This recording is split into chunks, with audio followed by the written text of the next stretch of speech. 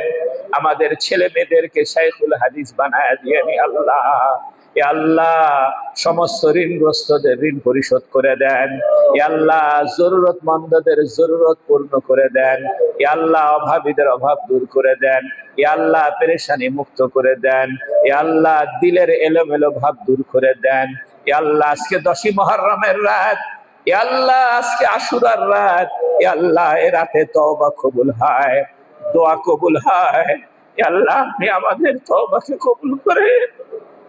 বারবার তওবা করে তওবা ভঙ্গ করে ফেলেছি আল্লাহ। 1000 বার তওবা করে 1000 বার ভঙ্গ করেছি আল্লাহ। আল্লাহ আমরা আপনার রাসূলের কাছে ইবাদত হইতেছি। আমরা শিরিক করব না, চুক্তিবদ্ধ হইলাম। চুরি করব না, জিনা করব না, সন্তানকে হত্যা করব না, আর অপবাদ দিব না। আল্লাহ আপনার রাসূল কবরের মধ্যে আছে, তাতে কি হয়েছে? মনে মনে রাসূলের হাতে বায়াত হয়ে গেলাম আল্লাহ। আল্লাহ আমাদের সবাইকে মদিনা শরীফের জিয়ারত নসিব করে দেন। বারবার বাইতুল্লাহ শরীফের জিয়ারত নসিব করেন, মদিনা শরীফের জিয়ারত নসিব করেন। হাউজে কাউসারের পানি পান করায় দিয়েন। আমলনামা ডান হাতে দিয়েন। আরশে আজিমের ছায়ার নিচে জায়গা করে দিয়েন আল্লাহ। ওয়াসাল্লাল্লাহু তাআলা আলা খায়রি খালকিহি সাইয়্যিদিনা মুহাম্মদ ওয়া আলা আলিহি ওয়া সাহবিহি আজমাইন বিরহমাতিকা ইয়া আরহামার রাহিমিন।